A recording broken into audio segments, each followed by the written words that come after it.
because my hair is sucking. Oops. Hold on. Wait, I didn't press the wrong button. Meet the Suckers. Meet the Suckers. A soccer podcast that probably won't last. Meet the Suckers. Meet the Suckers. Schuyler and Jeff don't know how to rhyme. Meet the Suckers and chat shit today.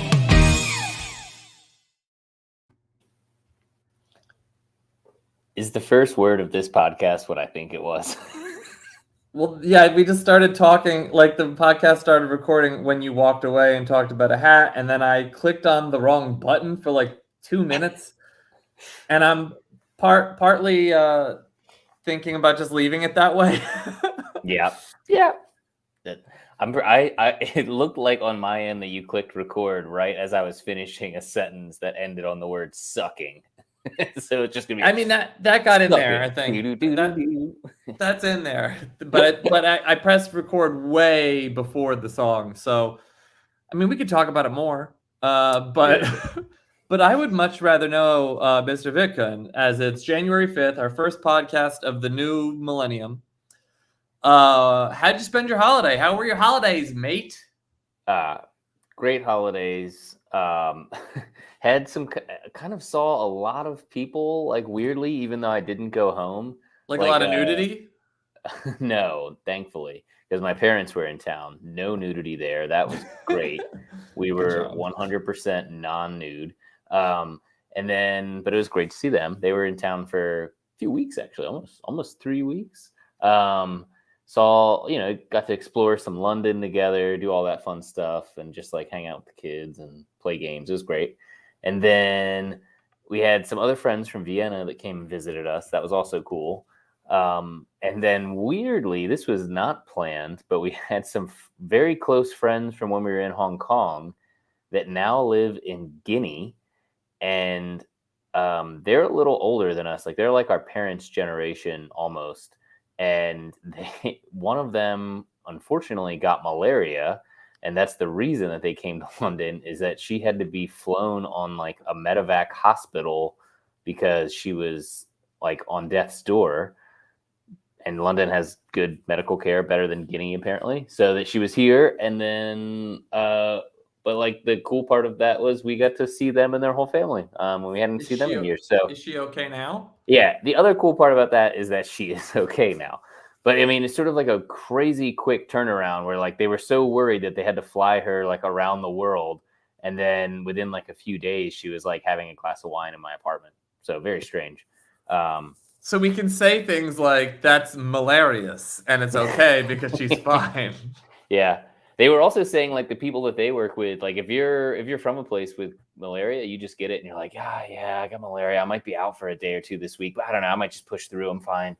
Like, so it's like COVID?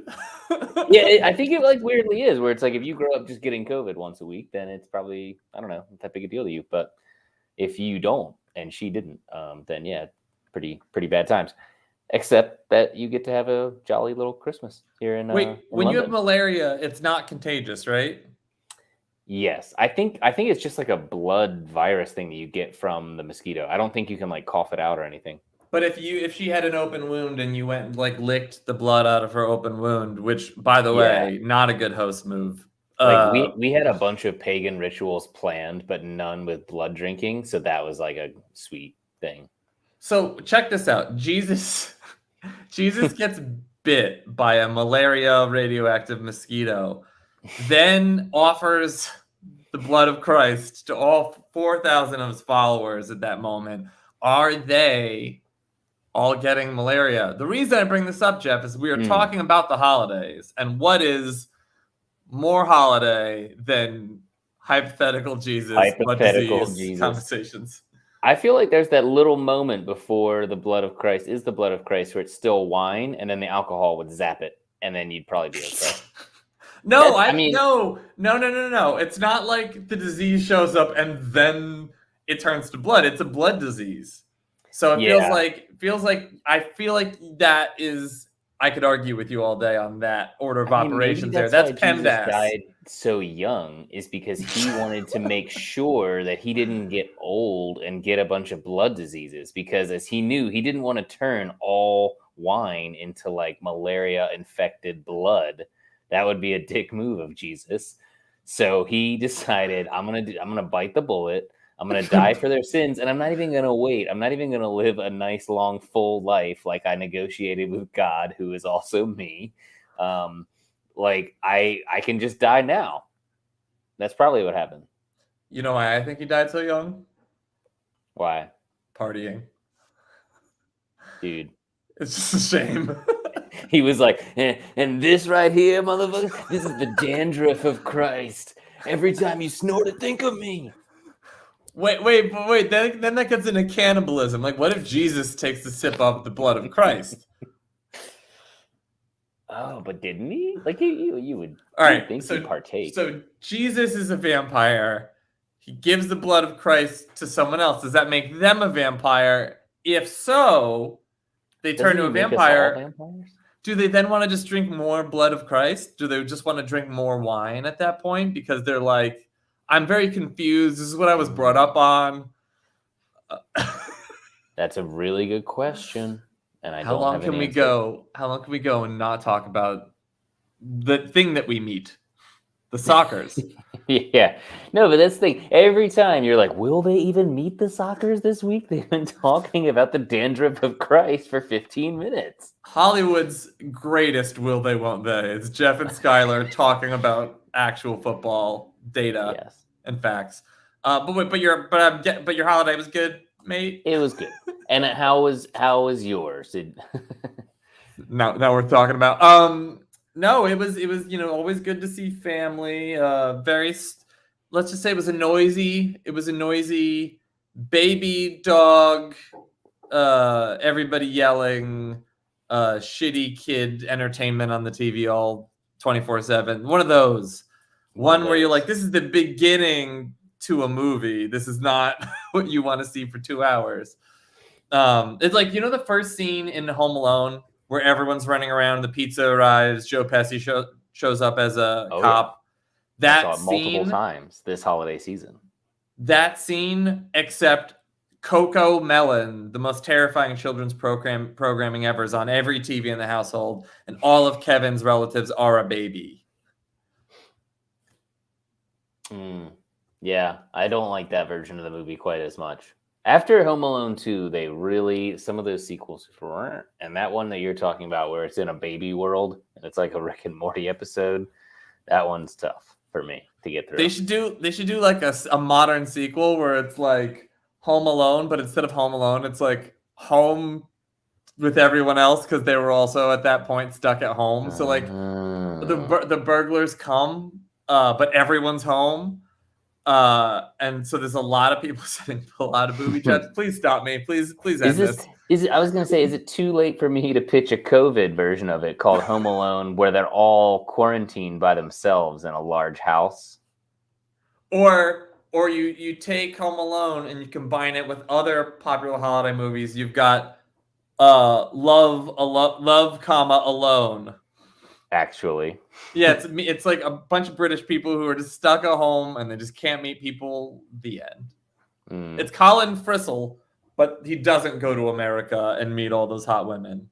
I remember, it's weird. Do you remember, one of those hot women is Miss Betty Draper? Oh, yeah, January Jones. There is... I rewatched that one over the holiday season as well, and I kind of forgot how dumb that guy's storyline is. Like, he's like, no, really, I'm going to go to America, and it's going to be a big fest. And then, I thought there would at least be, one little, kink in his plan, but there wasn't. He just got there and is a baby. But that's his character is not a character you're meant to, feel anything about. His character is just comic relief, and the joke is that British accents really translate well in America, and you get, 2 hotness points just based on how you sound, which is true. It's true. I think it's also true in any like boardroom context. Like, because if you're just like Yeah. saying things in a British accent, it just sounds like, oh yeah, that sounds like a really smart idea there. How many British directors of strategy actually failed out of high school and they're just like, America's just like a game on easy mode? I'm not doing a voice. America's like a game on easy mode. Yeah, none of them that have like your Jason Statham British impersonation. But me doing the voice defeats the argument of look how smart he sounds, because I sound stupid when I do it. But the weird thing is in America, I don't even know if most Americans hear the difference between like Jason Statham and like an old Etonian. All right, listen. This is for the new launch for Burberry. We're gonna do something fucking intelligent. Right, wicked. We're gonna break. I'm starting to cough. It hurts. It hurts to do the voice. Oh no. Oh no. All right, so holidays, check. All right, there was a lot of football over the festive period, even Yes, though there so much of it was delayed because of El Cupo de Worldo. Yes, I believe that's what it translates to. Do you want to go first? Esperanto. Do you want to go first, or should I go first? You can go first. All right, first up in the green corner. I don't know, Nottingham Forest. I don't remember what color they're. But United. They are red and white. I know that because we got our jerseys from them. The first Arsenal jerseys were hand-me-downs from Nottingham Forest. We had some players that played for them.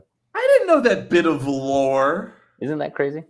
That's like how when the Busby Babes died, Real Madrid offered to loan us at that point like the best player in the world.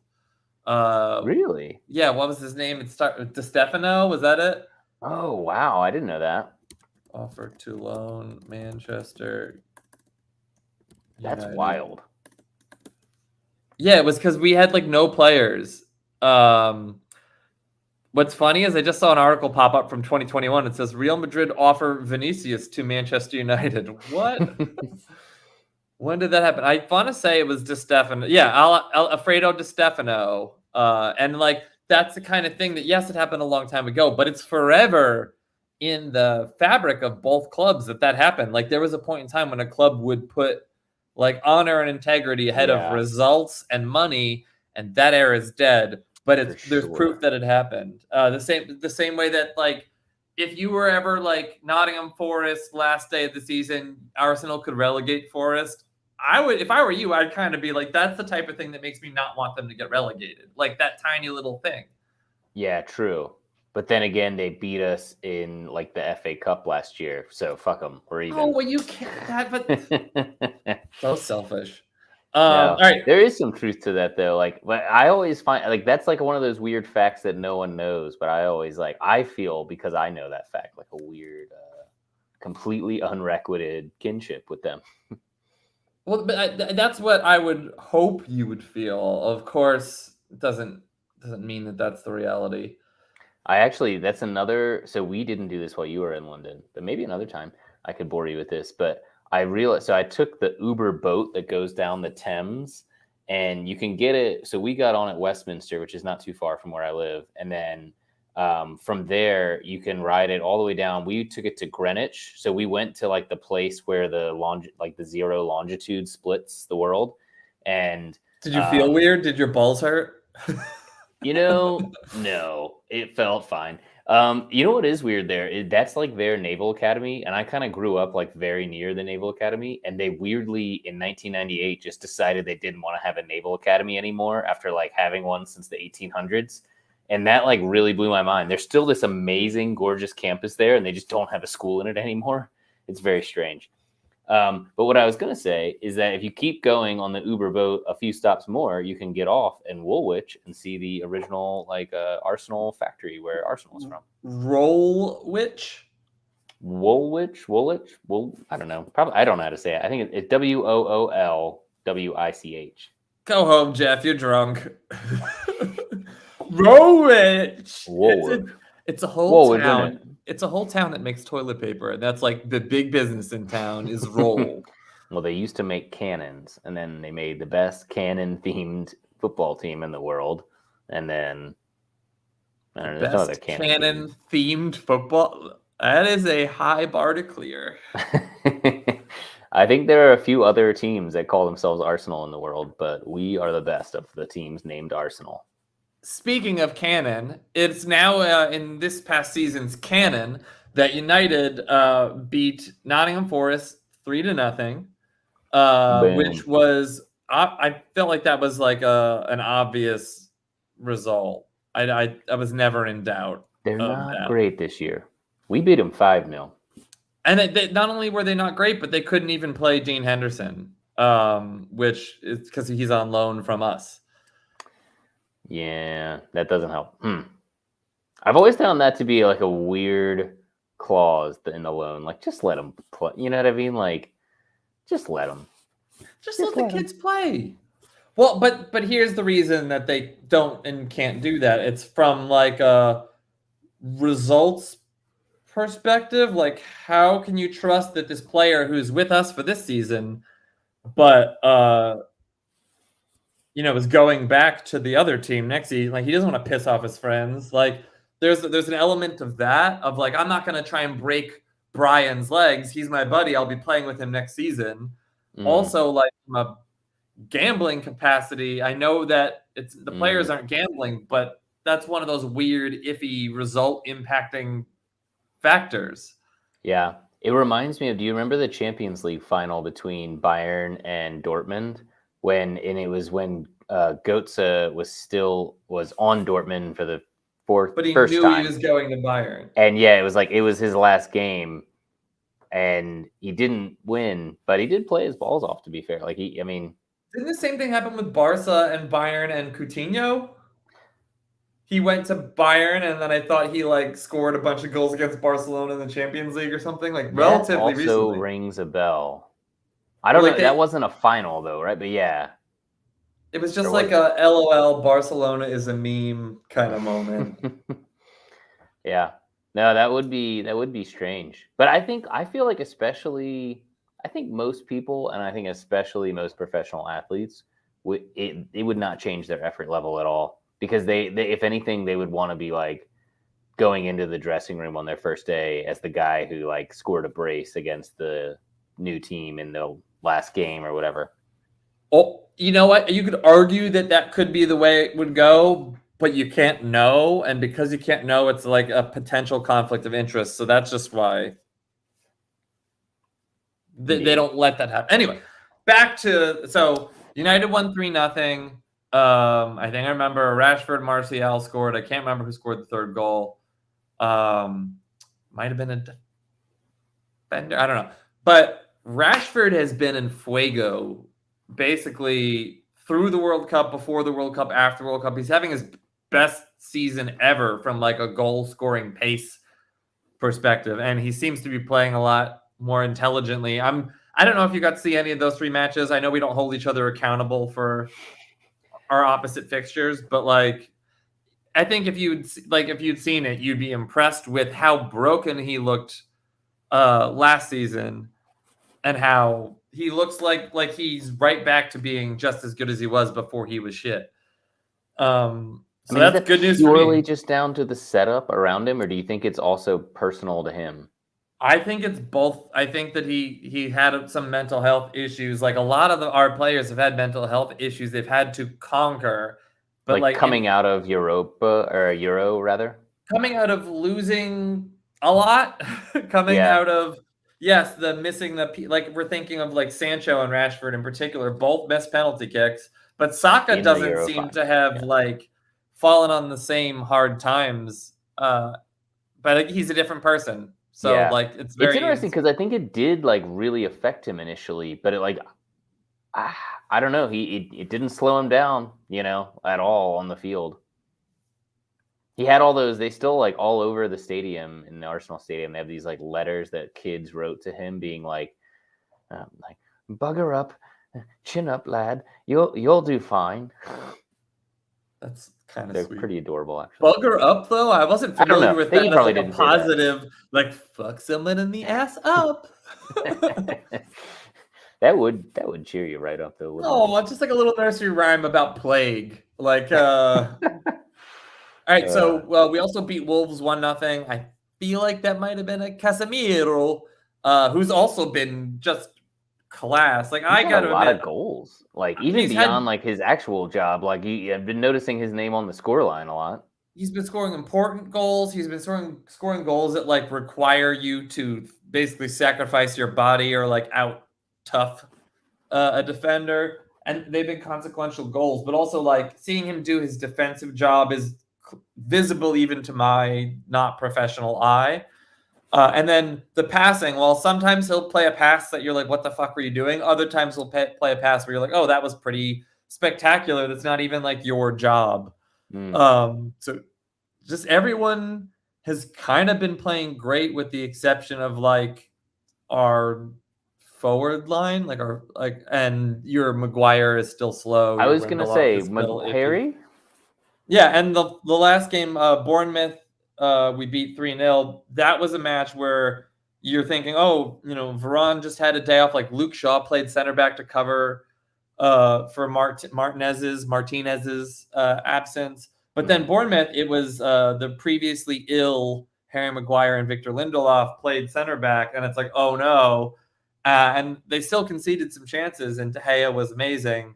But largely, it's just been like the last week felt like a regular old week under Fergie in that like we didn't 7-0 anybody, but we got like the routine, almost stress-free wins that you would expect against teams at the bottom of the table. Where in recent years, it's like we're playing the last place team and they probably beat us. So it feels like I'm being comforted by consistency in a way I haven't in years. Yeah. Whereas we just dropped points to Newcastle the other day. Okay, so Jeff, let's do the Arsenal lineup, but then I can start laughing about that very familiar feeling result and context. Sorry, I couldn't resist the segue there, but I feel like I've cut you off. No, go Was for there it. more No. United content? No one wants to hear us talk about like play by play. It's just like, what? Give me how are you doing? How was that for you? Give us the Arsenal last week.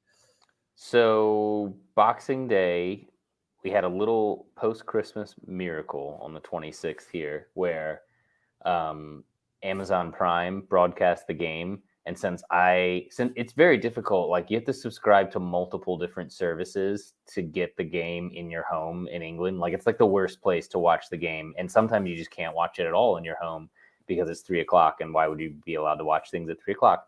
You might be able to watch it in like Alaska or like the Arctic Circle easier than locally. For sure. No, I mean, and like to the point where they've gotten really like bad about like clamping down, rather, not cramping down. They're cramping down. They're giving them you get cramps, like giant cramps, if you try to watch things on VPN here. You're just like, oh, stitch. But basically, Amazon Prime broadcast the game on the 26th when I had all these people around, and it would have been very inconvenient socially for me to slip off to a pub to watch the game. And so it was great. I got to watch, and then it was a tough game, I have to say, against West Ham. Like they ended up in the win column, but we had to kind of have like a bit of a comeback to get there. Where it was like the first half. I mean, this is the first half of football since the World Cup, and we looked a little rusty. And it was also just one of those games where like nothing quite bounced your way. Like we had a penalty get VAR'd away from us that looked like a handball in the moment. We had, and I think like it's like one of those weird things where you're like, yeah, I get that that's actually the right call, but it's like really unlucky that that's the right call because it was, you know what I mean? There's like a bunch of those kind of things in a row. And it kind of felt like the momentum of the game was going against us. And then we just came out in the second half and scored 3 goals, and that was great. Against Brighton, that was a game that honestly tough. I was worried about them. I mean, I just went a couple months ago and saw us lose at home 3-1 to Brighton in the League Cup. And granted, it was a League Cup. We were kind of playing a League Cup lineup, but we weren't playing like the under 19s. You know what I mean? Like it was a team that I was kind of hoping to beat Brighton with, to be honest. And they haven't been playing like the Brighton of like the last couple of years, really. Like Potter's finishing form with Brighton was really strong, and it just kind of continued.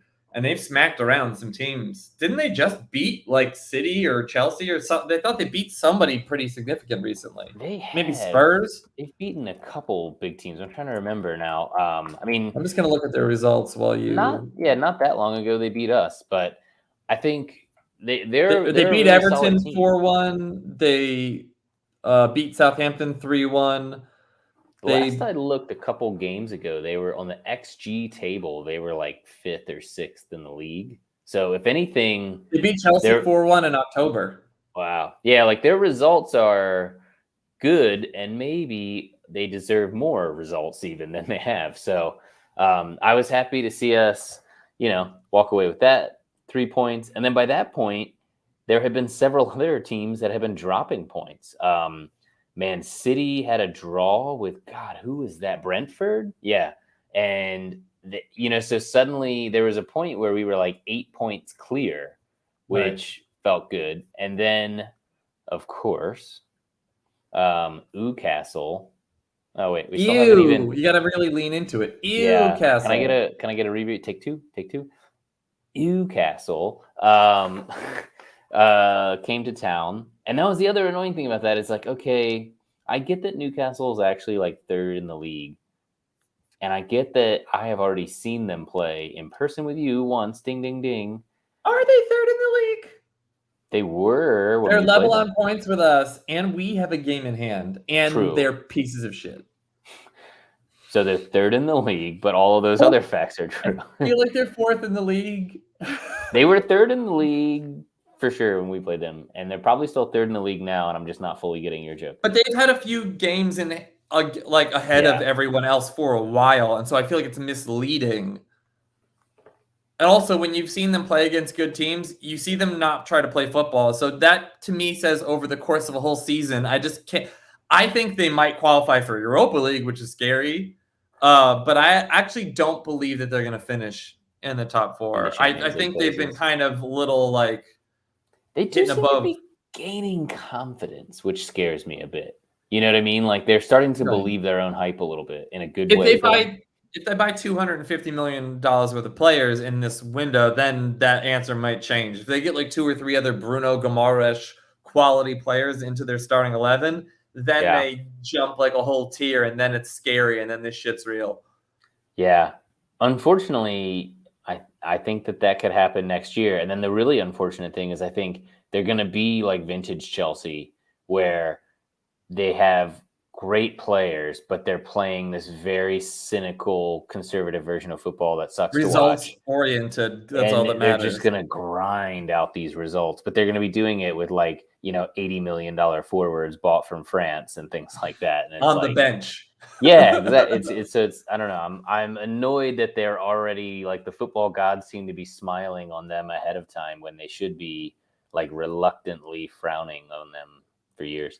Is it okay to like talk about them for a minute, or do you have more about the result you wanted to talk about? Because I think you hinted it was. Well, I mean, yeah, I basically covered it. Like it was a game where, like, this one was the opposite of the Christmas Miracle, where I did have to go find like a place to watch it, and it was annoying because we had like guests, and I just like snuck out, and then when I went out, it was still so close to New Year's that even like a lot of the pubs were closed. And so I ended up watching it on like an illegal feed in the back of a Lebanese restaurant. And it was like, oh man, this is not the atmosphere that I was looking for. Wait, like you went to a Lebanese restaurant that happened to have that on? Like I walked to the pub that I thought I could watch it at. It wasn't on there. So then I walked to another pub that actually was kind of a long shot. And then as I walk by, I just see the game on, like in like the back, like I can like just see it on the back TV in this like carry out place. And I'm like, all right, in here. And they're like, are you eating any food, sir? I'm like, can I just have a beer? And they're like, what? And I was like, I just want to. And they're like, no, no, sorry. You need to eat lamb if you want to watch Arsenal Flan TV. Or what was it? What was the illegal feed? No, it was, I don't know. It was a normal Tony's feed, but it was, they had it like as if they were showing off. They had one of those like illegal boxes that gets you all the channels. Like just like you not a sling box, like an actual legal box. Oh yeah. That's cool. Now you know. Good to know. And then also, like I haven't tried the food yet because I just had a beer there, but smelled pretty good, and they're open late, and they're within walking distance of my house. So all's well that ends well. Thanks, Was Newcastle the United. feed quality bad? Was it in English or no? It wasn't English. It was, I'd say it was HD, but with like a little bit of lag here and there. But to be honest, that's what I'm used to because I've been watching football games in Asia for most of the last 10 years. So Right. I don't know. I'm used to things that suck, and so it's fine for me. But yeah, Newcastle. Let's talk about Newcastle United. Well, so the reason I'm bringing them up is you can listen to this podcast episodes if you wanted to go back into the Meet the Soccerverse and like listen to it all over again. You'll hear some pretty specific opinions, definitely by me, maybe by you. I can't remember if you were really put yourself out on a limb here, but with like state-backed clubs and like definitely it's not ideal. Putting it lightly, since we've last done an episode of this podcast, it's become more and more clear that like Manchester United might soon be owned by a different but equally problematic oil state. Liverpool might be owned by one soon too. And my opinion has always been like, fuck no, I don't want like a club that like sports washing is the core purpose for the club existing now. Like writing off the crimes of like a regime that like either decapitates journalists or oppresses women or like kills gay people or any of those things can suddenly be attached to your club the same way that the Glazers owning United is like, it's very Trumpy, even though it's not like Trump owning the club, it's still like yucky. But this feels like even worse, where like these new owners might treat the club as an item better, but they might treat the world worse. And so like, how do you do the calculus of like, how do I support if that's the case? Does it change how I support?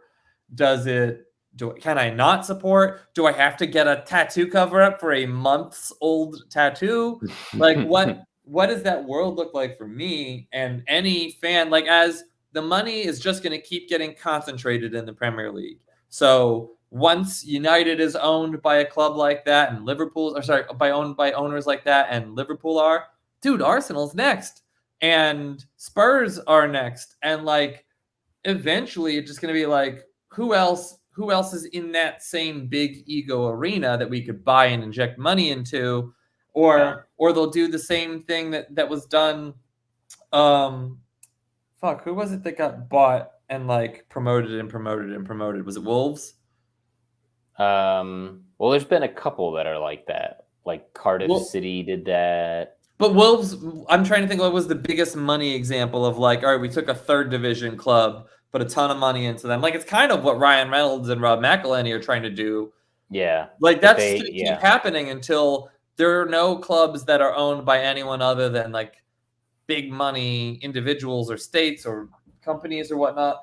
Like, think about that. Let's talk about it as if it was happening to Arsenal too. Right. Which it very well might. I mean, I think it will. The Crunkies are absolutely like investors. You know what I mean? And I think they're long-term investors and they see the value of the club and they think that winning is like a part of their investment. But like, they're absolutely counting the money. You know what I mean? And there's going to be a point where they bought the club for $1 billion, which I think is going to look like a deal pretty soon. You'll be able to get $4 billion for Arsenal in a couple of years. Like, I don't see why that wouldn't be the eventual outcome for them. Right. Yeah, I don't know. I mean, we've talked about this offline before as well. And I think ultimately, I'm not sure that sports washing works on a club level.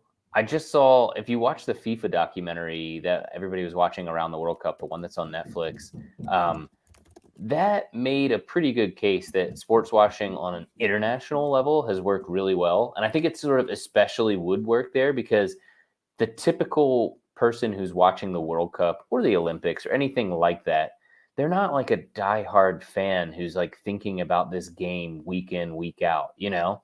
Whereas if you're talking about people that are obsessed with like a club level sport or a professional team of some sort, like often these are people like myself who have like an unhealthy obsession with something that doesn't even know they exist, and like so You're it's an like ant and they're a shoe.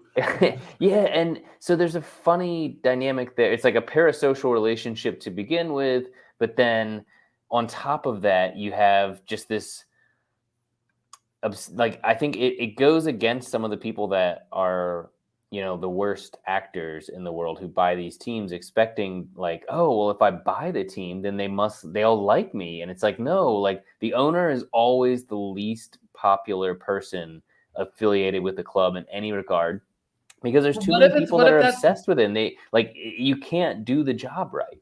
But what if that's a very simplistic view on why they would buy it? Like, yes, it's part of it, or at least it's been talked about as part of it. But there's also like you own PSG, you then are a representative, the head of PSG, an important body of football and an important global activity. So that president of PSG becomes the president of UEFA, which is what happened.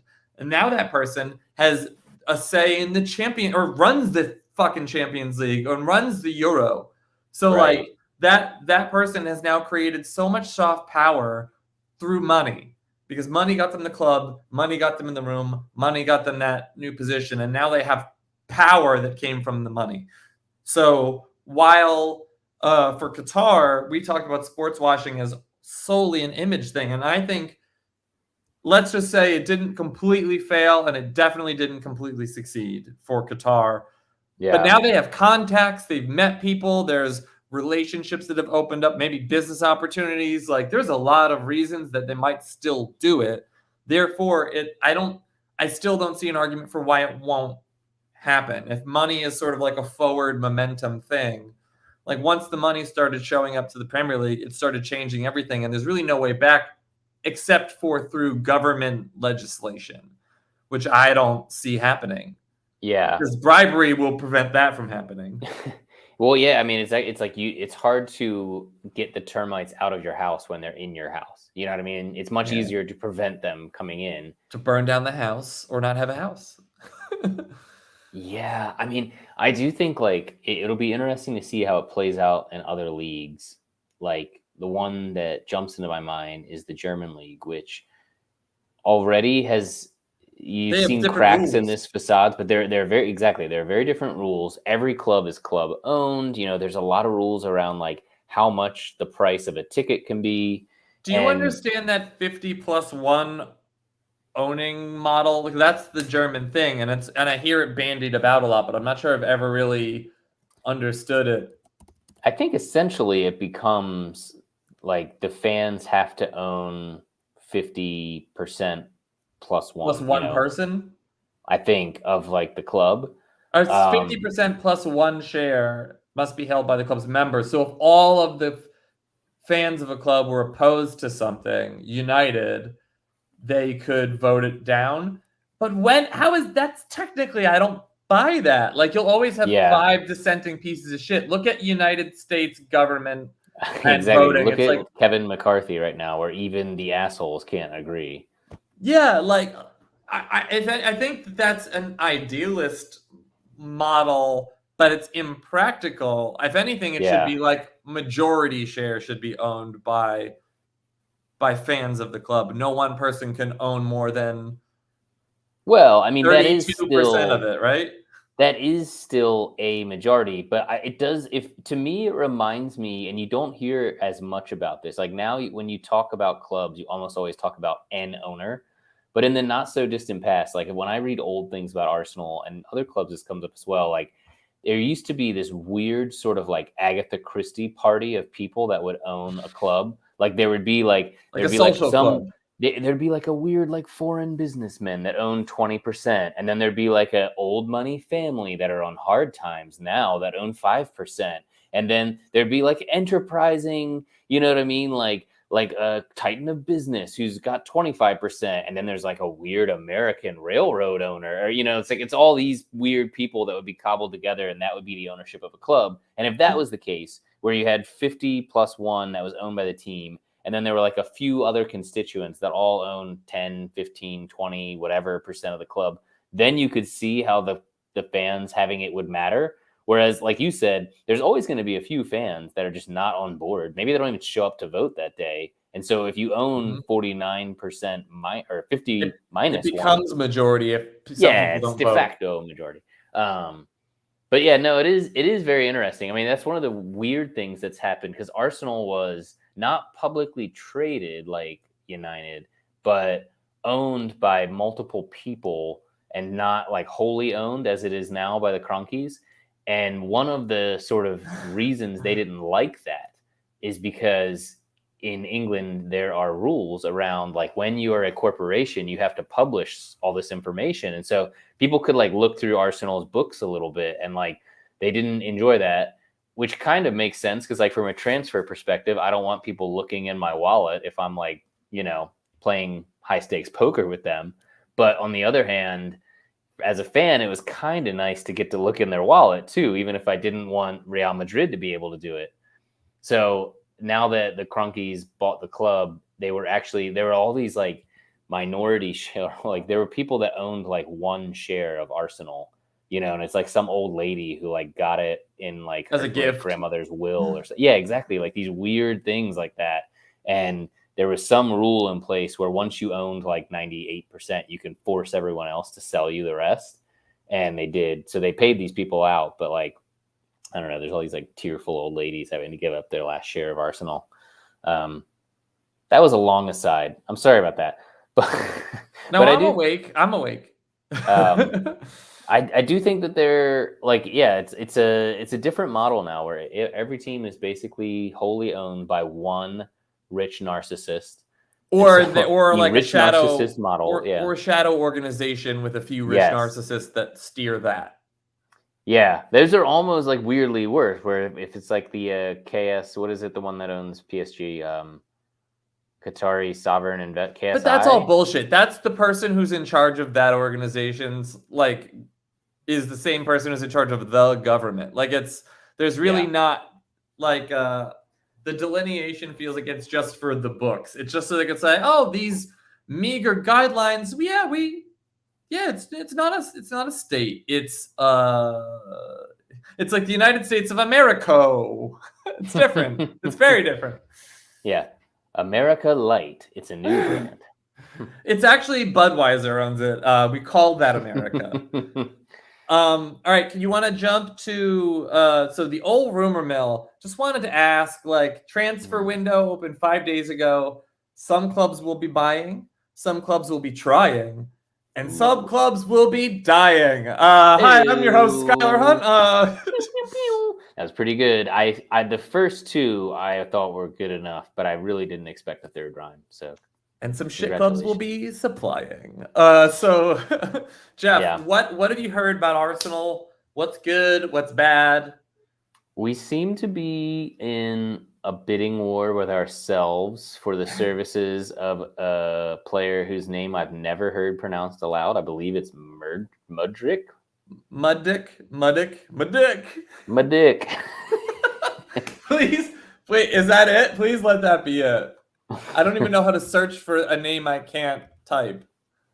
How do you pronounce? Yeah, it looks like no way. It looks like mud. There's an R in it. Okay, so Mudrick. It's not. It's like Real Madrid. We've offered some pretty substantial sums. There's a little part of me that hopes that I'd love to get him at a price that Arteta and Edu think is fair. But barring that, I'd love to see us like stick to our valuation of a player and not just like pull a Pepe again. You know what I mean? And buy, like, if this guy's not an $80 million player, let's not buy him for $80 million, you know? Right. Are you ready for me to tell you how it's pronounced? Yes. Mudrick. Like it's almost like Modric. It's almost like Modric, Mudrick. Wow, what if that's probably that's gonna suck for you to sing.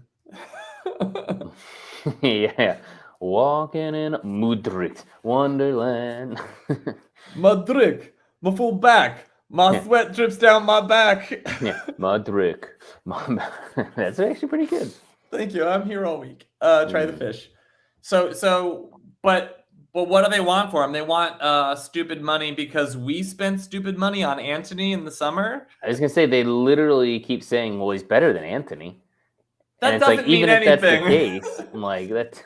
Yeah, They're so I don't saying know. I somebody mean, else was stupid, so we're starting at stupid, right? Like that's yeah.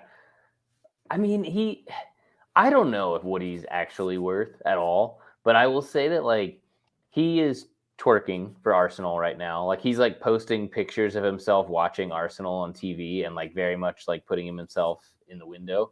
And then I think they, by protesting too much, are also sort of like it's one of those like George Carlin things of like never believe something until it's officially been denied. It's like they've now tried to get Chelsea involved, even though I think that he doesn't want to go to Chelsea or something. But now they are going to attend the Chelsea match. wait, he doesn't. Wait, here's what I don't buy. He's at Shakhtar Donetsk, right? Ukrainian club. Right. I don't want to go to regular Champions League attendee Chelsea that will pay me 7 times what I'm making now in a not war-torn country. I think I'll stay and wait for this one club. I don't buy that, actually. It's a that's Like a if Chelsea very are going to legitimate pay, point. if Chelsea are going to pay, I feel like he'd be like, "You'll do," even if he likes Arsenal a little bit more, which could very well be the case. Like, I don't buy any of these players that are like, "Wait, a different club in the same city that will pay me the same?" No. Yeah. No, I kind of buy that, but I do think that I think he likes, like, I don't know. I think that that's the great thing about where Arsenal are right now is like players actually want to play for Arteta. They want to play this kind of football. They see where they could fit in. So I do think that he has like a strong preference where it feels like Chelsea are still obviously like overall a very powerful club, but dude, they're in 10th. Like they're not It's doing fun, well. isn't it? Isn't it fun? Yeah. It is fun. After They just lost to Man City. I would have liked for them to pick up a few points. tonight. all them Bowley dollars got spent, after all of those Putin dollars had been getting spent, it's kind of funny. It's kind of funny that they. Oh, do you think that's why? Do you think that he's too Ukrainian to go play for Chelsea? Honestly, didn't think about that. Chelsea has essentially been part of like Russian war effort wealth like for a long time, right? Isn't that like wasn't any money that like any Russian oligarch had like essentially money that Putin could just be like, I'm calling that money back home? Like wasn't like what was his name? Abramovich. Wasn't Abramovich only originally rich because of Putin money? I do think that no one got like rich without Putin's permission. So in that sense, for sure. And then they all kind of had to like. But it was government. It was like oil contracts for Abramovich. Is like Putin basically. It's like mafia distribution. It's like you have the Northwestern Territory now. Yeah, probably. I'm not a global economics expert. I'm just very good. yeah. I know that sounded very convincing, that mafia impersonation he just did, but this is not the Economist podcast. This is I'm trying to humor the hypothetical you just put out. If that would make sense. That would be a reason. I didn't even consider that. The Russian connections to Chelsea and a Ukrainian very young player who's been living through it. Yeah. Maybe. Although Chelsea currently has no Russian connections, though. That's the other thing you could say. I mean, and I guess that's the sort of one sort of thing you can say as an insult and a compliment to them all at once is like, well, ultimately they're a fake ass club with no history. It's not like, you know what I mean? Like if they were actually like, I don't know, some deep connection with anything, then maybe you could point that out and be like, oh, well, I don't know. But it's like, they're kind of just this weird club that like maleficent people float through. Like you get some Nazis and some kleptocrats and like, I don't know. Like AC Milan. They're just a shitty team. But yeah. It's almost like football as a whole is kind of becoming like, yes, watching it's fun, but everything else about how it is run is very American meat industry. Yeah, it's even worse than that, I think. Say But that. yeah. Tell that to a chicken. I could. Oh, you know what I heard interesting recently about chickens is Arsenal's gonna sign some. did you know that chickens see more colors than humans do? So while they're stuck in those little cages, their world is just like an acid trip of colors that we can't even comprehend the thought of. Well, I'm colorblind, Jeff, so So they're really seeing more than you. Do you eat enough chicken? I eat chicken is like a food group in my Yeah. life. Because, okay, well, I was just thinking it was like carrots. I'm also not a doctor. Well, I'm definitely not eating enough carrots. You should have led with that. Yeah, eat some carrots. Do you have any other transfer rumors before I give you the Man United roundup on that? Yeah, do it. So United have signed a replacement for Martin Dubravka, who was recalled back to Newcastle for no apparent reason, as he's not playing for us. He will not be playing for them. But we have signed Jack Butland to be our backup keeper. Butland. Yeah, which you Hope and I he doesn't both know. get scored on by my dick. You mean Madrick? God, who makes that joke? But so that's uneventful. He might play a few times, but not really important. We still lost a Ronaldo and have the transfer window's open. We've known Ronaldo was leaving for 2 months. We do not have any form of backup striker incoming yet. It's not even clear who that might be or could be because we Jeff. Bad. Yeah, well, I don't think we can necessarily afford Atletico Madrid for João Felix with some $8 million loan fee and then paying off his $8 million in remaining yearly wages. Is that it? Yeah, but £16 million to have a player for a few months before he goes back to his club at full value is kind of bullshit. Yeah. That's sorry, I misunderstood the second part of that. Okay, yeah. Yeah, so it's if we end up signing fucking Memphis Depay again, man, that's not gonna keep us in the top 4 because Martial will have barren patches and people will get hurt, and we are fucked if either of those things happen. This is such a tough window, and for various reasons. Your club because you lost Ronaldo, my club because we lost Jesus. Both of our clubs because we probably just needed a couple players anyway, Oh yes, for sure. To have all of that pressure put on a January window that comes a couple weeks after the World Cup, where the prices of every player just goes nutso. It really is not ideal. Yeah. You're right. It's not ideal. It's very much not ideal. But if we had bought Anthony in the first week of June, his price would have been £45 million, and we'd also have gotten 30-something million pound Gakpo, and we'd probably still have extra money left over to get a striker. I'm surprised that you're still hung up about that Anthony transfer fee. Because kidding. Oh, I'm not surprised. Why don't you suck Madrick, okay?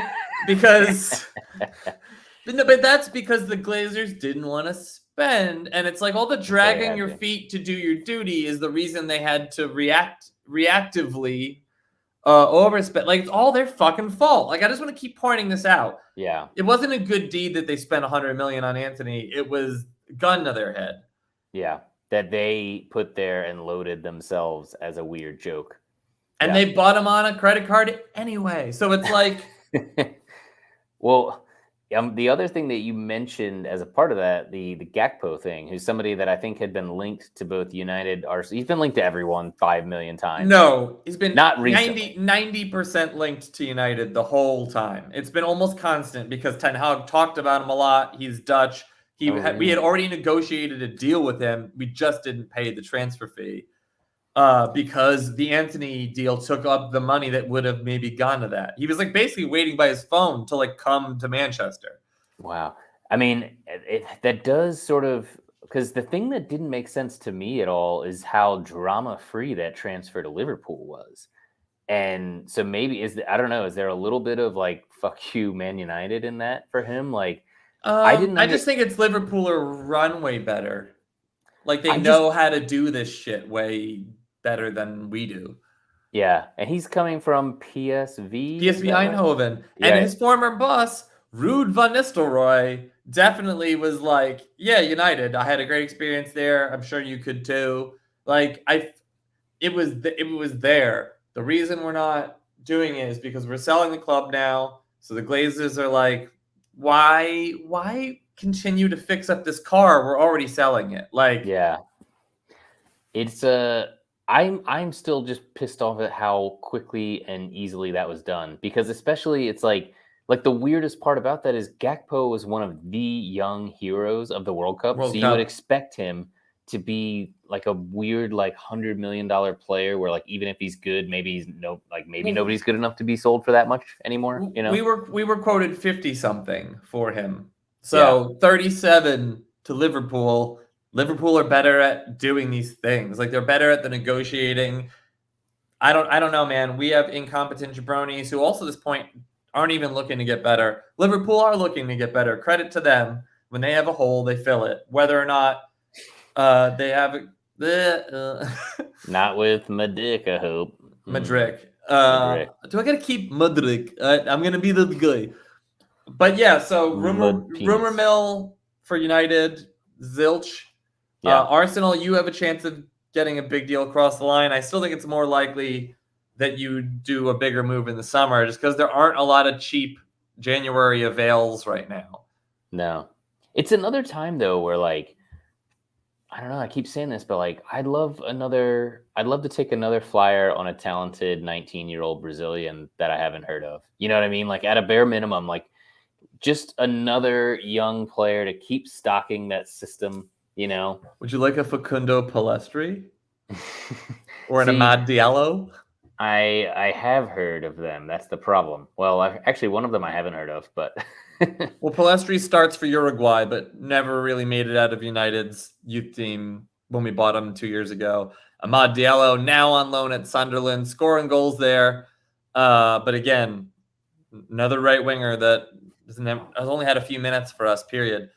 But those flyers, Jeff, are only fun when they immediately pan out. Like when Sir Alex Ferguson gets a Chicharito and you're like, I don't know what the fuck that is. And he scores, I don't know, 15 goals at you. Like that's a diamond in the rough that immediately helps your team. The lottery tickets that are 3-year, 4-year development like problems, I don't know if those should be that exciting for you or me. Oh, I think they have to be. I mean, I think that's the only path forward for Arsenal going forward is like we have to continually sign another Martinelli, continually have another Saka come up through the ranks, because we're just not, we can't afford to pay full price for these. But that signing's not helping you now. I agree with you. I just don't think that those are headlines that help you win a league. Maybe, but I like even like maybe I'm being too specific here, but like a guy like Martinelli, there was never a point where he was on our team where he wasn't producing. Even even if he was very far away from being the kind of guy who had like double-digit goals in a season, like he was giving us like solid minutes. And I feel like we actually do need that now, where like we have probably our best forward is recovering. You know what I mean? We can't count on the other ones to just constantly be sort of, you know, like apparently we have like a ton of players that are on 4 yellow cards right now. And if they get like one more over the course of the United game or the Spurs game, then that they're going to have to serve a suspension for that. So there's all these, I don't know, there's just so many reasons to miss games. The fixtures are going to pile up, blah, blah, blah. We're going to miss Neymar's sister's birthday party, which is always a big event around this time of year. We haven't actually discussed that much, but we do play each other very, very soon, don't we? I'm not looking forward to it. No, I feel like you'll probably win. The way I felt last time, but this time I really think it. This is the home leg for, yes, this is at the Emirates. So I do think it'll be harder than the last one. But all we take is an injury to Varane, an injury to Martial, an injury to Bruno, an injury to Casemiro, or an injury to Eriksen, and our whole team falls apart. We're not that far away from that, though. I mean, and if anything, I think for us, we had like 2 injuries, but we've already cashed in one of those injuries with Gabriel Jesus being out for a few months. So like, if Saka goes But you down, didn't punt a forward into the moon, which we just did. he kind of punted himself. I don't know. I mean, He did, but we that haven't was talked about that much directly. But like, are you still okay with the decision of like letting Ronaldo go, or do you think yes, that you but should you have have squeezed that a bit? but you have to replace him. Like I think he should have been gone in the summer, but you still should replace. Like I just think it's not. It's like for our jobs when we work at places that don't have all the departments we need, it's kind of bullshit. So like to just have no striker, yeah, like City got away with that for like a few years because they had so many other types of attackers. They were not hurting on numbers. We're like, there's a huge drop off from like even Anthony, who's not the finished product, to Anthony Alanga, who might be a faster me. Like it's, you know what I mean? Like there needs to be another functional Olivier Giroud type player who can play in the system and can chip in with a few goals and largely not be a zero when they have to play. And we don't have that. So that's bad. And if we're playing each other in a few weeks, those are a few weeks where we could have our own suspensions or injuries. And I don't know, man. I feel like when we're all cylinders firing, I think we're as good as any team in this league, honestly, at this point. When we but no depth and one injury, one player like Jadon Sancho fucks off for a few months. Maybe he needs it, but like that's another thing that like, how many of those can a team handle? What's his deal right now? His deal is he is back in training. He went off to do like a mental health / physical fitness accelerator kind of trip in the Netherlands with some professionals that Ten Hag knows, I think. And now he's back with the team. He could play tomorrow. He could play next week. Ten Hag. You guys have like a weird FA Cup freebie this week, like we Everton. do? We have Everton tomorrow. Oh, okay. That's actually okay. So still pretty, because we have Oxford United. So like that would have been a night. Like we have Smith Rowe, who we haven't seen in a few months. We'll be coming back for that game probably. So he might get some minutes. Yeah, and so that would be, I don't know. That if he could come back and like suddenly be in form and not hurt, that would be very good. Very, very good for us. And he might, honestly, if that happens, he might start playing striker. You heard it here first. Okay. Heard it here first. And we'll get on the podcast. I'm like, Jeff, do you remember? Do you remember? The 5th of November. Oh no, I just looked this up. Something about the explosives, something about Parliament blowing up. Oh, you're thinking of a very different one. I'm thinking of Earth, Wind, and Fire. Before we finish, we've been going for an hour. We still need to cover the Meet the Soccer's Year in Review. Jeff, I don't see you in this doc, so I'd love for you to get your butt back in it. I'd love for you to get your Madrick open. All right. We've got a few categories that we wanted to cover here. EPL Player of the Year, since we focus on Premier League so much. Who is the best player? Non-EPL Player of the Year, player from elsewhere. Ballon d'Or, who is a little thing we made up, a little Homer Simpsons ref. Player of the shittiest year. The EPL, not your club, 11 of the year. So this means Jeff can't pick any Arsenal players. I can't pick any United players. We may just run through the names here just because we don't need to fill time. And then finally, the biggest idiot in football of the year, which maybe is a different kind of way to say Ballon d'Or, but like, I don't know. We're trying to keep things fresh in our marriage. All right. So Jeff, EPL Player of the Year. Do you want to lead off, or do you want me to lead off? I would love for you to lead off. I will lead off then. Although it's a little bit unfair because I feel we had like a little sort of pre-write of this, and Schuyler filled in his answers before me. And so this one I kind of copied your homework on, but it just happens to be the right answer. It's Haaland, isn't it? I mean, is there anybody he's just playing outrageously, and it's only the first year. And even like his teammates keep reminding him, like, he doesn't even really get what we're doing yet. He's just scoring this many goals. So it's hard to argue against him. As much as I think there's a little part of me that wanted to like throw an Arsenal player in it, but I don't think that I could do that in good conscience because he's just been so out of this world. Arsenal's maybe been more of a team effort versus like Saka being the reason, like, or anyone being the reason. But I agree with you. Haaland, we knew he was going to score goals if healthy. He's just been healthy. The physicality of the league that so many players struggle with, he's pissed all over. He's like, I am physicality. And he looks like a bad guy from Dragon Ball Z, the anime show Dragon Ball Z. He's kind of got this like man made out of chewed up chewing gum kind of look aesthetic. He does like his face looks like one of those masks that they put on Hollywood actors before they turn them into someone else. Like they just stopped halfway through. Do you think as a kid he just looked like a Hollywood mean brother, like a mean kid brother that would like, I don't know, put your hand in like a bowl of water or like play pranks on you? Like he just looked like a Scott Farkas, if you remember Scott Farkas from Christmas Story. Yeah. He's got like a Farkas-y vibe. He's blonde, but he's from the same family tree as Scott Farkas. Well, true story. So in the Norwegian version of Home Alone, he's Buzz. So what? That's not true. It's not a true story. I was like, I would imagine they would just have just subtitles. Why would they remake it with him? We need to spend money. So it seems like he's going to break the EPL scoring record in his first season in the league. And he's still only like, what, 21, 22?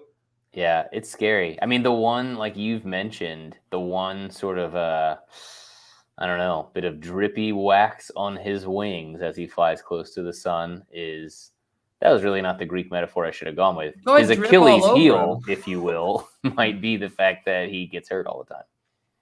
But he's only, I think, missed like a match or two with fitness issues. He got the whole World Cup off. Yeah. Well, you mean a match or two this year, right? Because he had a bunch of like longer term. Yeah. Yes. Oh, absolutely. You're right. In the past for Dortmund, he was regularly injured. I want to say he might have had some injuries at Molde. Salzburg. For Solskjaer, I think was his manager, which is nuts. That is wild. But I think that City, having won the league without a striker before, will just rotate him when the metrics say, yep, give him a week off. Even if that means that they put Jack Grealish up top or Bernardo Silva up top or whoever, like, yeah, I think they'll be fine with that. They don't need him. They're just thrilled to have him. It's a good point. I mean, because there is a little part of me that just wonders, if there's any chance that he does get hurt in the second half of the season. Like, what does that do to them as a team? Because we haven't seen them without him this year, but it would slow them down, but it might not stop them, if that makes any sense. Yeah. I mean, because I'm thinking back like to the last time that, when they didn't have him before, they did have Sterling. They did. And then not the same, though. Not the same. That's like... Certainly not. But now they don't have Sterling. Filet mignon, they had beef jerky. You'll remember how good that beef jerky was to us many times. But right, but it's like, if your filet mignon gets injured and you've already sold your beef jerky to Chelsea and all that is left is tofu, that could be different. If your filet mignon doesn't score any goals over a number of months due to a serious injury, go to a different restaurant. Okay, well, I mean, we both agree that stupid, giant, inflatable balloon of a man is scary, and he's the EPL player of the year. Who is your non-EPL player of the year, Jeff? I think I chose Messi because I don't think anyone is having a better year than he's having now. He's just sort of reaching the fruition of his life's work. You mean emotionally? Not even, I mean, just in terms of the results on the field. And even, I mean, he's a weird case now where he's like the most luxurious luxury player you could have on a team where he would not slot into many teams. But for those teams like Argentina or like PSG that can afford the luxury of him on the field, like he does contribute quite a lot. I mean, he's still magic. You know what I mean? You don't expect him to like run a lot. He's capable of magic, but I don't think he can do everything by himself like he used to be able to do everything by himself. Yeah. Even though he often was playing alongside like similarly top tier midfielders, like the best Messi was also in a functional team, no doubt. But it's interesting to see, like, you don't need a player like that. Like all right, so when Bruno Fernandes, for example, I'm not comparing them necessarily, but like, let's say he has a bad game, but still can make like 3 or 4 amazing chances that have high XG potential, but then turns the ball over a bunch, it's fine. I don't think Messi is as big. Like, Messi does turn the ball over a lot and always has, because he's always been the one sort of steering. He's been the spoon stirring the drink, or whatever it's called. Right. In the PSG team, he doesn't need to do that. One, the talent disparity between PSG and the other teams that they're regularly playing. Two, the fact that like PSG tends to, except for that Lille moment, tends to win the league at a canter. So like, I don't know. I think Messi is going to have an easy club season compared to when he was at Barcelona fighting against Madrid, fighting for the Champions League. Like, if he doesn't win the Champions League this year, I don't think he's a failure, but I think PSG will have been a failure in acquiring Messi. Why acquire him if not to win a Champions League? Because they don't need Messi to win Ligue 1. Yeah. I mean, I think there's a meta level to having him that they like. You know, it's also the sports washing element of it. Right. You know what I mean? Or even, just like the publicity angle for sports washing and otherwise, there's something to be said for having like the, biggest, shiniest thing, even if that thing is probably also, well, the thing about Messi is people like him, so he doesn't have to go play in Saudi Arabia after this. He's going to go to the MLS or, I thought you were just going to launch into like your type 5 on the thing about Messi. What's the deal with Messi?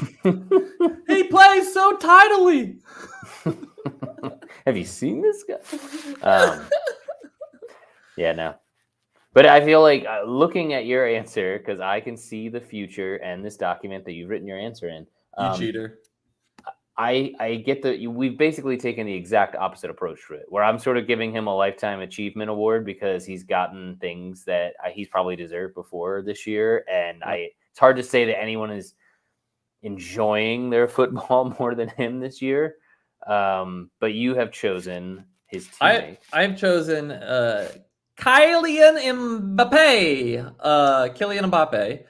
And the reason I've chosen him is because I feel like last year and the year before, when we were talking about best player in the world, even though this past season you could see it wasn't the case with Ronaldo anymore, it was Ronaldo-Messi conversation largely, right? Yeah. This is the year. Mbappe's been great for 5 years now. Like he's been on the world stage for 5 years. He's only 23. Yeah. But this is the year when I think Mbappe passed both Messi and Ronaldo on the power rankings chart for like best player in the world, go. I don't think people were saying, yeah, it's Mbappe. People were saying, oh, it will be Mbappe. It might be Mbappe someday. He's got a lot of potential, a lot of talent, a lot of like, I feel like he revealed himself even in the World Cup, not winning the World Cup. You watch him play, he is an alien compared to the other players on any pitch. And I think even in the final where Messi had those moments of brilliance, you saw Messi is not as good as Mbappe at this point. And Argentina won by virtue of a grittier performance. But I don't necessarily even think that Messi had a better World Cup than Mbappe. Like, you get what I'm saying? I feel like totally. I mean, now the conversation for who's the best player in the world starts with Mbappe, and it's up to another player like a Haaland to challenge him. I think that's the conversation. I think Messi is maybe the best player ever, but he's no longer the best player now. Yeah. It's something between the best player emeritus or the most successful player of the year would be. He's got the resume. Messi's got the resume, but Mbappe just like had the record sales year. Wow, sales is what I went to. Wow. I'm thinking of like what would make Jan Levinson Gould happy. I just gotta He's sales gonna get a numbers set of steak knives, little salesman's cruise. from Cutco. No, I think two of the most lasting images of the World Cup are of Mbappe for me, where the one was him doing that crazy smile that looks like the Chinese portrait of Yin Min Jun or whatever, the self-portrait, where it just seems like he has more teeth than a human body is supposed to have. He's smiling so much and he's doing that head thing. I believe that was in the win against England. And then there was sort of the antithesis of that came after there was a moment there where it looked like he was going to spoil the party, where it was 3-3 Argentina, France. We're going to penalties and Mbappe just dribbled past 3 or 4 guys like they weren't there. And it didn't quite work in the end, but it was the kind of unsuccessful move that only the best player in the world can do at any given time. It was like Ronaldo R9. You remember this moment, right? Yes. But like Ronaldo R9 would do those moments all the time where it would look like he would just break the game. Yeah. And Mbappe can do that. And while Messi is still excellent, I don't think Messi is the player who breaks the game anymore. You know what I'm saying? He's just still excellent because his mind is still excellent and his technique is still excellent. But his body, I don't think Messi's body is excellent anymore, which sounds homoerotic. What I mean to say is he's that got a nice little body. I think he's got a nice little body. No, you're right though. I mean, because and he's been that way for a while. Where he's so cerebral, and there's so many other aspects to his game that you forget how athletic he was at one time. Where right. I mean, you his look center at of gravity of was young like Messi, dribble up and a he's wall. just he's just weaving in and out of defenses, down the wing, back inside, and there's no one that can play with him. Right. Now he gets pushed all. You know what I mean? Like he gets pushed around when they want to now. I think I could beat him. I think I'm better than him. Yes. In short, he's not invited to my pickup soccer league. He's just old enough for the over 35 league. So, and I think he'd do pretty well in that. If I were him, I would retire so I could spend as much time beating the fuck out of amateur soccer players and let those video clips end up online immediately. You've got to take advantage of. You've got to make your legend grow. He was that good. How long do you think he could boss the over 35 Shoreditch until he was 50? Until he was 50 easily. No, because I mean, there's guys in that game that are 50 and they're not Messi. But they're also not bossing it. They're just playing. Yeah, I think. Check this out, Jeff. If he got on the Tom Brady diet, I give him until 62. When I was on the Carrot Vice soccer team in New York, one of the people that was adjacent to the team was dating the third string goalie for New York Red Bulls. Mm-hmm. And so he would come and play with us a few games. In goal, just his passing from goal was he would just put the ball on my foot as the striker, skip the entire field. It would just pass it right to me. Then he left goal and played center back, and he was 6'4", and he was out jumping any other field player as a goal. He's a goalie who's playing the field. It just was next level. Holy shit! We won 7-0. Wow. Then on a team that I play with regularly in LA, there's a guy who plays all time. I'm gonna say he's mid to late 40s, and he played for Dynamo Kiev's youth teams and played with Andriy Shevchenko as he was coming up for Dynamo Kiev. And this guy in his mid to late 40s could just receive the ball midfield and turn and take a touch and score. Wow. So that is the level of how much to give Messi credit. If Messi showed up for either of these teams, I feel it would be another 3 levels of what the fuck on top of that. I'm guessing my imagination doesn't understand how funny it would be to watch.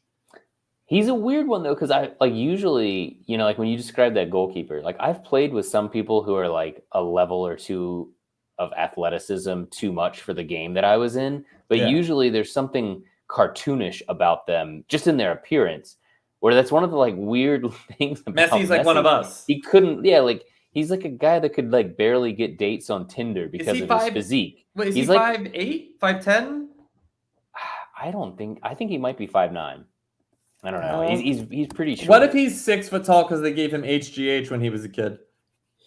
I mean, even that, yeah, like whatever little amount of height he has, which isn't much. Messi was expected to reach a height of 150 centimeters. Currently, he's 170 centimeters tall, but is still one of the shortest players in the sport. Yeah, that's like 5'6". How tall is Messi? Yeah, he's about 5'6". He's 5'7", but he received treatment to get to 5'7", which is nuts. Yeah. Because I'm like 5'10", and I'm like still a peasant class in this country. You're Tinder 6 foot, as they say. No, I'm honest. I'm honest and single. All right, so let's finish. Let's fly through this, Jeff. Ballon d'Or. So Ballon d'Or, the player who had the shittiest year. Who you got and why? Let's just fly through this. Dele Alli is now getting taken off in the first half of Turkish league games, booed roundly by the fans. I don't understand what happened to him. It's sad, but this is like the year where it's like, I don't even know if he gets to play anymore after this year. When Pochettino, fuck, whatever. When he found him as a player from MK Dons, I believe, right?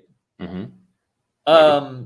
He was like plucked out of like, not even the championship, it was like League One or League Two, and brought up to, I would think, straight to Spurs, and he started to like have an excellent impact at Spurs.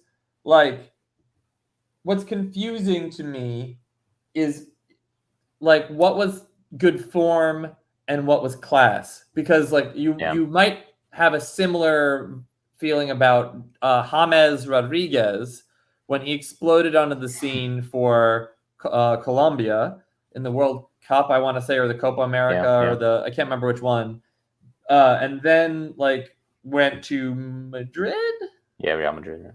And like these players have periods of greatness, but then before their peak should even be hitting, it feels like they deflate like a flat tire. Yeah.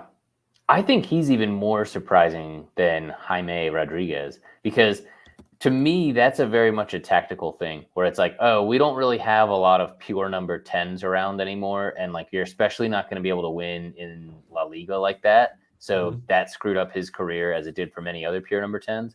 Whereas like, I mean, Dele Alli was just a guy who could beat people like with his dribbling and was really scary down pretty much either wing. Like, he's not, you know what I mean? Like that is still very much a skill that is coveted. Like, he's not supposed to be bad. Like, he was also aggressive and even taking shots and just forcing the issue, like testing the keeper. He was horrifying to play against. Like, it felt like there were so many times where he touched the ball and you're like, oh, this is it. God damn it, you know. But I mean, you can still feel that way. Yeah. Now he doesn't really though. Now you go, oh, he's touching the ball. God damn it. All right, mine would be Cristiano Ronaldo. I'm just gonna read this prepared statement. He started the year as not the best player in the world, but still respected as very dangerous. When he didn't come for United's preseason, he never really got going. He lost another yard of pace in that period of time, and his instincts let him down during most of the opportunities that he were given. Like, he was given some chances on a plate that you think Ronaldo's going to bury that, much less the average player would bury that, and he just like fucked it up. To throw a hissy fit, to get out of United, to go get Champions League football, only to end up signing a 2-year deal in Saudi Arabia is hilarious. Poetic justice that I drink like an Arnold Palmer. I'm just like, love it, love it, love it. Hubris be thy name. Yeah, so that's, I thought he was be thy game. Is that how you're gonna? No, never mind. I take it. I like anything that's got a rhyming convention and sort of an even number. Literally anything. I like pairs and comedic trios, Jeff. I like both. He likes them a lot. See, never mind. I'm not gonna rhyme anything. With let's play Yahtzee. So the EPL, not your club, 11 of the year. Jeff, just like tell us the position and the name. And goalkeeper, Edison, passing. Left back, Robertson. Hilarious story from Schuyler. Fuck you. Center back, Martinez, real good at passing, also pretty good at defense, even though he's only a little bit taller than Messi. Center back, VVD, still really good, even though not the god that he was before. Right back, Trippier. Left midfielder, hurts me to say, Son. God, he's very good. Bruno Fernandes, center mid, and Rice, center mid. Salah as right mid. I have Kulusevski on the list crossed out, partially because he's been not playing, but also partially because I just didn't want to have most of my attack be Spurs players. And then De Bruyne and Haaland to round it out because of goodness at football. I thought De Bruyne was playing more like central midfield, but I guess this is all just like splitting hairs, right? Yeah, I mean, all of these like pick your 11. It's like I always like beef with the non-existent formation. I'm like, oh yeah, 4-4-2. Oh yeah. I kind of formation shamed you from the get-go by just putting all the positions. So I'm sorry. All right, I'm gonna start off with Ramsdale. Jeff, you'll be pleased. I picked a bunch of Arsenal players, even though this very exercise was like traumatizing for me, maybe traumatizing for you. But Ramsdale tied with De Gea for league lead in clean sheets. I also picked Robertson, which pained me to pick, but he set some stupid assist milestone record, which I hate. Like I think he had like 100 assists for Liverpool or some bullshit. I don't remember. Trent Alexander-Arnold, notably not on either of our lists, but he was like in God mode last year. What has happened to him? He never was good at defense, and now he's also bad at attacking. So like he's kind of like a pointless player at the moment. I picked Fabian Schär at center back because Newcastle, you mentioned it early, Newcastle currently leading the league in clean sheets, and I think they have the longest unbeaten run in the league too. And then I wrote William Saliba as the other center back, and I wrote Shut Up Jeff. Trippier as a right back. I know I just mentioned for Schär, but like Newcastle are so high up on the table because they've got a few quality players. Trippier is clearly one of them. He's got a goal, 5 assists, and 11 clean sheets. Martinelli on left mid. I think he's seemingly taken a big step forward this year and is making more of an impact. Pascal Gross, I went with in central mid. I can't believe I'm including him either. But Brighton are still overperforming, I think. So he's like clearly having a great prime season. And if you check for all of the Premier League fantasy points, he's like one of the highest performing central midfielders. De Bruyne, similar. It's kind of crazy how good he is for his club, but let's all laugh at how shit Belgium were in the World Cup. Wow. I also picked Salah for right mid. Liverpool not having a fantastic season, but he's not necessarily been the problem. But I'm excited to see his decline begin immediately. Then for attacking midfield, I picked Odegaard. I feel like he has been that, like him taking the reins of your team has been the difference maker. Yeah. And I said, I bet you're loving this, Vitkin. And then finally, I also agree with you. Haaland up top, picked him for player of the year. Got to include him here. And then the last question, biggest idiot in football of the year. You didn't even get into all the Arsenal players you left off your team. I mean, I feel like I don't know that they deserved it. So you're, can I ask you this before we move on? Were there any United players that you felt like I unfairly left out of my team? Well, it's tough because I could say Rashford over Son because I think Rashford's maybe had a better statistical year, and we are higher up on the table than Spurs now. But I mean, tomato. They're kind of like the same player for their clubs. Yeah. So I don't know. I do think as we are sliding into third place, I don't know. I like the city players in your list are inarguable. I don't know that we have a center midfielder that beats Rice. I don't think we have a right midfielder that beats Salah. I think our attacking midfield very good on his day, but De Bruyne to me is like at a pretty high tier of this game. Yeah. I mean, I don't know if I could. My only complaint would be Van Dijk being in your team. I don't know that maybe Varane beats him out. Maybe it's a player from Newcastle, but Van Dijk's statistically plummeted this year from the years Liverpool have been dominant. At the beginning of the year, he did. He's pulled it back together quite a bit, I feel like. But his year, overall, I would say his year is not best two center backs, even not counting the Arsenal ones for you. But you know what, Jeff? It's your list. You have to sleep with it. Yeah, I do. But who's your biggest idiot of the year so we can end this shit? Ronaldo. He texted Piers Morgan. Let's leave it at that. And my biggest idiot of the year is surprisingly not Jeff Itkun. Everyone that wrote in, I appreciate your suggestions. It's not Jeff. Oh, man. You could have done that because you left it open. Biggest idiot in football. I have a football podcast. You're in it. Gianni Infantino, president of FIFA. It's like the last president of FIFA fucked a Trump and they had a baby, and that's Gianni Infantino.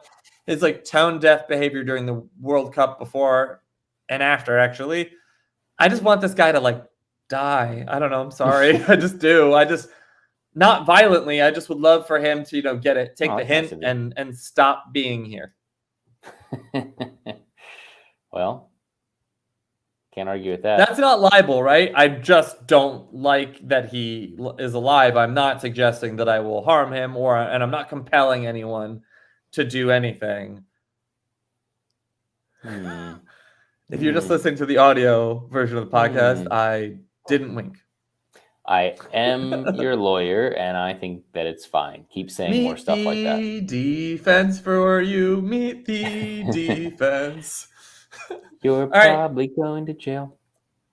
Do you any last words before I kill you with a song? Eat vegetables. Meet the suckers. Meet the suckers. A soccer podcast that probably won't last. Meet the suckers. Meet the suckers. Schuyler and Jeff don't know how to rhyme.